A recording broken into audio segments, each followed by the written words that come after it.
इस कार्यक्रम के प्रायोजक हैं श्री नरेंद्र शकुंतला, कमलेश अनुराधा, गिरीश अंजू, अनुराग प्राशी, अरहम, नेहरा वेद, बाबूलाल जी, गिरनीबाई परिवार, ग्रेटर बाबा परिसर, इंदौर। श्रीमान ओम प्रकाश प्रभादेवी सेठी, श्रीमान संदीप सविता सेठी, श्रीमान सचिन अमिता, यशस्वी, लहर, अवयुक्त, अव्यान एवं समस्त सेठी परिवार, गुवाहाटी, बेंगलोर। श्री विजय, श्रीमती वाणी छावड़ा, किशनगढ़, श्री हेमंत सेठ, बांसवाड़ा, श्रीमती चंद्रकांता, श्री भरत, श्रीमती ऋतु जैन, इंदौर। नमोस्तु महाराज जी, नमोस्तु महाराज जी, नमोस्तु महाराज जी। महाराज जी, हमारी एक जिज्ञासा है कि पूर्व में जितने भी मंदिर होते थे उनमें सिद्ध परमेष्ठी की एक प्रतिमा होती थी और हमें बताया भी जाता, या जैसा कि हमें मालूम है कि निराकार होते हैं सिद्ध परमेष्ठी। लेकिन अभी वर्तमान में जितने भी मंदिरों की स्थापना हो रही है वहाँ सिद्ध परमेष्ठी की प्रतिमा क्यों नहीं होती? देखो, ये प्रश्न 4-5 दिन पहले भी किसी ने पूछा था, तो मेरा बहुत इसमें से तात्पर्य सीधा है कि कोई सिद्धांत नहीं कि हमको करना नहीं चाहिए। अब लोगों की मानस स्थिति, पंडितों की मानस स्थिति और साधुओं की मानस स्थिति में वो बन नहीं पा रहा होगा, क्योंकि उसमें मतभेद हैं। कोई चाहता है कि आकार ही नहीं है सिद्ध परमेष्ठी का, और कहीं जगह आकार में उन्होंने कहा कि श्रीवत्स और बाल नहीं हो, वो सिद्ध की प्रतिमा है। और मैं ऐसा मानता हूँ कि हर मंदिर में कम से कम एक सिद्ध की प्रतिमा होनी चाहिए, क्योंकि सिद्धों की आराधना हम नहीं तो कहाँ करेंगे। अब सिद्ध चक्र विधान हम करते हैं ना, तो वास्तव में सिद्ध भगवान की प्रतिमा के समक्ष ही करना चाहिए, क्योंकि वहाँ सिद्धों की आराधना ही हम कर रहे हैं। इसलिए सिद्ध चक्र विधान में सिद्ध चक्र यंत्र बना करके भी हम रख सकते हैं। तो मेरा मानना है कि अभी जो मंत्र हैं उन मंत्रों में सिद्धों की आराधना की, तो सिद्ध की प्रतिमा तो है ही नहीं आपके पास। तो हर मंदिर में कम से कम सिद्ध प्रतिमा होनी चाहिए। पहले जमाने में निराकार होती थी, और अब निराकार का ऐसा पंडितों का आया कि जब निराकार है, उसका कोई आकार ही नहीं है, तो उसकी पूजनीयता कैसे करें। तो ऐसे करते करते करते करते परंपरा बनी, तो वो बन गई। पर अब सिद्धों की प्रतिमा बना सकते हैं। एक श्रीवत्स का जो चिन्ह होता है बीच में, वो और बाल, ये दो नहीं हो तो हम उसको सिद्धों की प्रतिमा मान सकते हैं, और उसमें चिन्ह न हो तो सिद्धों की प्रतिमा बनना चाहिए। अब ये कोई सिद्धांतिक नहीं है कि किस कारण से बंद हुई है, बस वो परंपरा बंद हो गई। अगर मैंने कहा कि अभी मैं कोई सिद्ध भगवान का बड़ा मंदिर बना दूं और वहाँ कह दूं कि जो सिद्धों की आराधना करता है उसके सारे काम पूर्ण हो जाते, तो हर मंदिर में सिद्ध प्रतिमाएं विराजमान होना प्रारंभ हो जाएगी। तो कोई वो टेक्निकली समस्या नहीं है, बस लोगों की वो बीच में एक विवाद उठा था, शायद उस विवाद के कारण, चर्चाओं के कारण सिद्धों की प्रतिमाएं बनना बंद हो गई हो। बार बार नमोस्तु नमोस्तु नमोस्तु। महाराज जी, मेरा नाम पीयूष गांधी, पीयूष शिल्पा गांधी।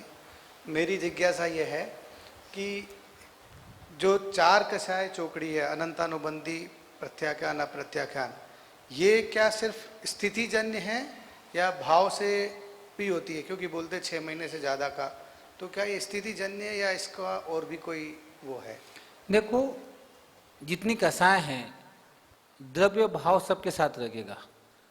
हमारे भाव में किसी के प्रति 6 महीने से अधिक तक कषाय जो दिख नहीं रही है पर भावों में है, वो 6 महीने से अधिक हो गई तो अनंतरबंदी है, 6 महीने से कम हो गई तो प्रत्याख्यान, 15 दिन में है तो अप्रत्याख्यान, और अंतर मुहूर्त की तो संयोजन। तो भावों में आएगी तभी ना, दिखेगी नहीं ना, भावों में आनी ही पड़ेगी। भाव में जैसे अब मेरे मन में तो कषाय है, अब वो दिख नहीं रहा है, पर मन में अभी भी बैठा हुआ कि वो आएगा तो उसको समझ, और जैसे ही सामने दिखता है तो कषाय आ जाती है। तो इसका मतलब इतने समय से बैठी हुई थी, आई है इसका मतलब बैठी हुई है। तो वो ये गणित बता दिया कि वही अनंतरबंदी कब उदय में आ जाएगी, तब किसी के प्रति 6 महीने से अधिक तक का कषाय बंदी हो तब सीधे मिथ्यात्व में आ जाओगे। 6 महीने से अधिक किसी के प्रति क्रोध, मान, माया, लोभ जो भी रखा है आपने, अगर रखा है तो सीधे 6 महीने के बाद सीधे मिथ्यात्व में। देखो, उसका एक अच्छा उदाहरण भी भैया, राम लक्ष्मण के शरीर को कितने समय तक लेके घुमा? 6 महीने। 6 महीने से ऊपर नहीं होने लगा, 6 महीने से ऊपर हो जाता, एक तो क्षयिक सम्यक दृष्टि था, तो 6 महीने से ऊपर जा ही नहीं सकता था वो। 6 महीने के अंदर उसको बोध भी हो गया, उसने उसको अग्नि संस्कार कर दिया। नहीं तो 6 महीने तक मिथ्या क्षयिक सम्यक दृष्टि भी लेके घुमा है, कि उसकी मर्यादा थी कि 6 महीने से ऊपर हो जाता, होने नहीं था, इसलिए नहीं होना था कि क्षयिक सम्यक दृष्टि था, और क्षयिक सम्यक दर्शन कभी छूटता नहीं है। फिर भी क्षयिक सम्यक दृष्टि भी इतना मोही हो सकता है कि 6 महीने तक उसका मोह बैठा रहे। तो हम कहते हैं कषाय आती है, पर उसको 6 महीने के पहले निपटा दो। अगर 6 महीने के पहले निपटा दिया तो समझ लो कि आप अगर सम्यक दृष्टि हो तो आपका सम्यक दर्शन बचा रहेगा, और नहीं है तो फिर बात ही खत्म हो गई हमारी। तो भावों में भी वो आना ही पड़ेगा, क्योंकि भावों में कसाई नहीं आएगी, अंदर नहीं आएगी तो द्रव्य में तो दिखती है, पर अंदर हर कर्म द्रव्य भाव कर्म है। क्योंकि जो कसायों से राग द्वेष होगा, ये जो अनंतन मंदी ये द्रव्य कर्म है, और राग द्वेष भाव कर्म है, तो ये द्रव्य कर्म है, वो भाव कर्म है, तो भाव में आना ही पड़ेगा। ओम नमः। महाराज श्री के चरणों में त्रैवान नमोस्तु। महाराज श्री, हमारे जैन धर्म में कहा गया अहिंसा परमो धर्म। चूंकि अपन सांसारिक प्राणी है तो जाने अनजाने उठने बोलने में हिंसा हो ही जाती है, पर हिंसा से बचने का क्या उपाय है? देखो, हिंसा को पहले समझ लो कि हिंसा है क्या। अगर बहुत सूक्ष्मता की बात करें और बहुत गहराई से भी जाने की कोशिश करें, सामान्य से बात करें कि आपने किसी अंधे को अंधा कहा है तो भी हिंसा हो गई है। सच है कि अंधा है, अंधा कहना भी, क्योंकि उसने उसके मन को ठेस पहुंची है, उसके मन को दुख पहुंचा, तो हिंसा हो गई है। अब हिंसा की परिभाषा तो यहाँ से शुरू करें। अब घर में नहाते वक्त, पोछा लगाते वक्त, खाना बनाते वक्त आपको रोज आना चाहिए कि आज एक बूंद कम पानी वापरूंगी, एक बूंद कम वापरूंगी। एक बूंद के प्रति एक बूंद में 36,450 जीव कहा है। इतने जीवों की हिंसा होती है। आप सोचो कि आप एक बाल्टी पानी में कितने जीवों की हिंसा कर रहे होंगे। तो उनके प्रति जब करुणा का भाव जगेगा, कि क्योंकि घर से शुरुआत करना पड़ेगी ना, क्योंकि आपको घर में झाड़ू लगाते वक्त अनजाने में इधर उधर देख करके लगा रही हो तो आपको वहाँ भी भाव करना पड़ेगा कि नहीं, अगर बिना देखे लगाई। अब देखो, हिंसा की बिना देखे झाड़ू लगाई और एक भी जीव नहीं मरा है तो भी हिंसा का दोष लगा है, और देख करके लगाई है और जीव मर गए तो उसमें दोष नहीं लगे, कम लगेगा, क्योंकि आपने तो कोशिश की है देखने की पर फिर भी आ गया। और एक बिना देखे ही लगा रहे हो, एक भी जीव नहीं मरा है तो भी दोष लगना है। तो बचने का उपाय एक ही है कि घर में हम पहले तो खाने पीने की चीज़ों में कंट्रोल करें, कि जो मर्यादा से हीन चीज़ होगी उनका उपयोग नहीं करें। जिन पदार्थों में अधिक जीवों की उत्पत्ति होती उनका सेवन नहीं करें। जैसे हम एक जग में या 2 जग में नहा सकते हैं तो हमें फिर फव्वारे में नहाने की आवश्यकता नहीं, तो पहले फव्वारे का त्याग कर दें, फिर 1 बाल्टी पानी का त्याग करें कि आज 1 बाल्टी पानी से नहाऊंगी, या आज मैं घर में हूँ तो आज मैं ज़्यादा ऐसी वस्तुओं का सेवन घर में नहीं करूं जो मर्यादा से बाहर हो गई। जैसे आटा है, 6 दिन के बाद 5 दिन के बाद काम नहीं आता है और हम उसको 20-20 दिन तक वापरते हैं, तो उनको नहीं खाऊंगी। सुबह का शाम का बचा हुआ खाना सुबह नहीं खाऊंगी, उसमें भी हिंसा है कि मर्यादा के बाहर हो जाएगा। तो छोटी छोटी जब करुणा जीवन में उतरेगी ना, तब हम उनसे बच सकते हैं, क्योंकि आपको तो इससे ही बचना पड़ेगा, क्योंकि आपके जीवन में तो सब यही है, आपके जीवन में सब यही चीज़ें आती हैं, तो इनसे बचना पड़ेगा। इनके प्रति भाव के गाना पड़ेंगे, इनके प्रति हम कितना समझदारी के साथ और कितना तालमेल के साथ घर को और परिवार को संभालते हुए हम कितना हिंसा से बच सकते हैं। क्योंकि कोई ऐसा स्थान नहीं है मनुष्य की क्रिया का जहाँ हिंसा नहीं हो रही है। कोई भी ऐसा क्रिया नहीं है जिसमें हिंसा नहीं है। हर क्रिया में हिंसा है। गृहस्थ के तो जीवन में हर कर्म में हर कार्य में हिंसा है, चाहे वो खाना बनाना है, चाहे सोना, चाहे भोग भोगना हो। आगम अने शास्त्र तो असंख्यात जीवों की बताता है कि एक बार स्त्री पुरुष संभोग करते हैं तो 10 लाख जीवों की हिंसा होती है, डॉक्टर के वैज्ञानिक कह रहे हैं। और हमारे शास्त्रों में असंख्यात जीवों की हिंसा बताइए। अब सोचो आप, चाहे वो भावपूर्वक भोग करें, चाहे द्रव्यपूर्वक करें, कैसे भी करें। अब 10 लाख तो पहले तो वहां से शुरुआत करें।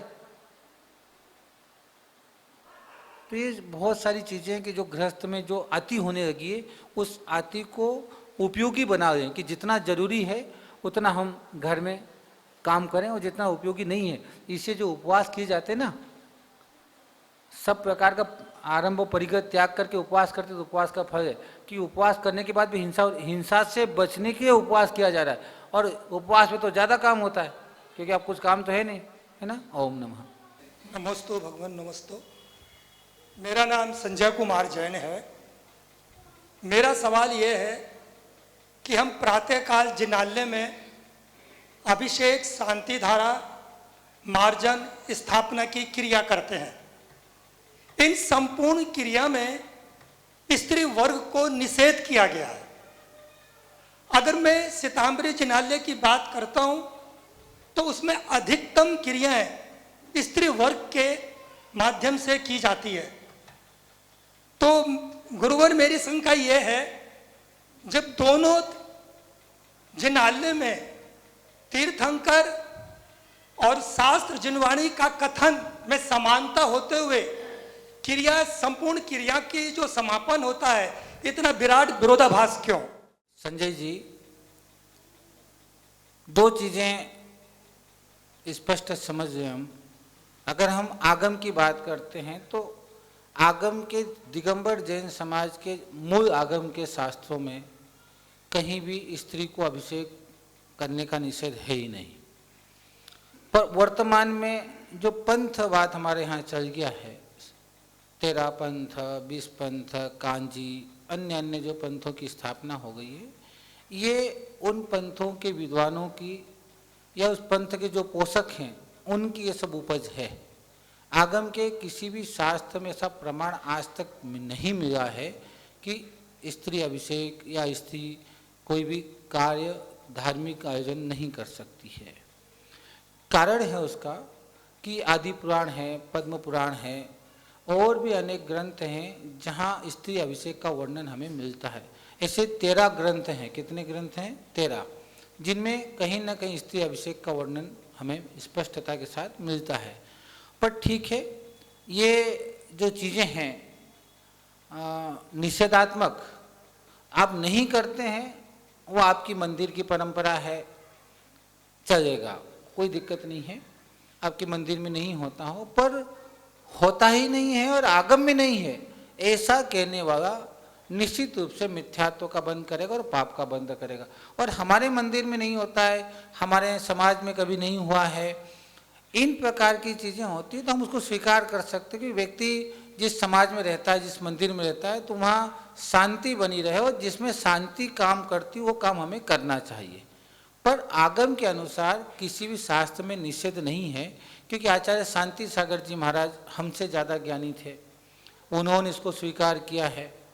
आरिका ज्ञानमती माता जी हैं, आचार्य वर्धमान सागर जी हैं, आचार्य सन्मति सागर जी हैं, आचार्य महावीर कीर्ति जी हैं, है ना। इन सब आचार्यों ने इसको स्वीकार किया है।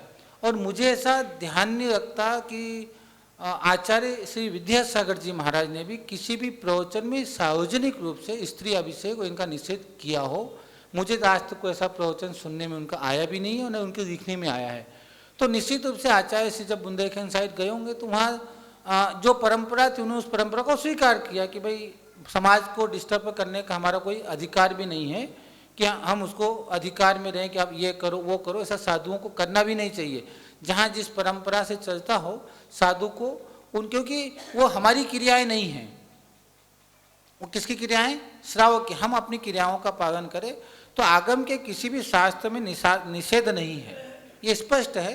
अब वर्तमान में जैसे पंथ हैं, जैसे मैं कहूँ, मैं एक उदाहरण देता हूँ। एक परिवार था जो बहुत अच्छा हमसे जुड़ा हुआ था। उनके परिवार में कभी ऐसा नहीं हुआ उनकी बेटी का चौका नहीं लगता था उनके घर में, और बेटी चौका नहीं लगा के संभव नहीं। अब जब शादी की बात आई तो मेरे से पूछा कि शादी कर दे, तो बच्चा तो परिवार कांजी स्वामी से संबंध रखता है। तो मेरे से पूछा, मैंने कहा क्या फ़र्क पड़ता है, तो ऐसी कौन सी रोज़ महाराजों के पास जाती है, जैन तो है, मुनि अपने धर्म को मानते हैं, हमने करा दी। आज ये स्थिति है उसकी कि अब वो महाराजों के पास, हमारे पास तो भाई के नाते आ जाती है, महाराज के नाते आज भी नहीं आती है, पर उसने मुनियों के पास जाना ही छोड़ दिया। तो जिस संगति में रहते ना वैसा वातावरण अपने आप बन जाता है, और कब बनता हमें भी पता नहीं चलता है। और मूल शास्त्र हमने पढ़ना छोड़ दिया। मैं सच कह रहा हूँ, अगर आपको अपना आत्मा का कल्याण करना है तो किसी के प्रवचन की किताब पढ़ने की जरूरत नहीं। वही किताब पढ़ो जिसमें आगम का श्लोक हो, उसका अर्थ हो, तो हम सच बात को जान सकते हैं और सच्चाई को पहचान सकते हैं। कभी भी, चाहे कोई भी हो, चाहे पूज्य सागर जी भी हो, तो आप उसमें कभी ये मत करिएगा, क्योंकि हम अपने विचारों को थोपने की कोशिश करते हैं। अगर कोई लोग आगम के अनुसार उत्तर दे तो समझ में आता है, पर आगम के विरुद्ध अगर हम उत्तर दे रहे हैं तो कहीं ना कहीं हम मरीची जैसे ही बनेंगे। पक्की बात है, जो भी ऐसा करेगा तो आगम में कहीं निषेध नहीं स्त्री अभिषेक का, कहीं भी निषेध नहीं है, पर जहाँ जो परंपरा चली उस परंपरा को तोड़ना और वहाँ जिद करना वो भी कसाय का कारण है। तो हमें नहीं करना चाहिए, हमें लगता है कि करना चाहिए। देखो सच जानना जरूरी है, पर सच को हम समाज में थोप दें वो जरूरी नहीं है।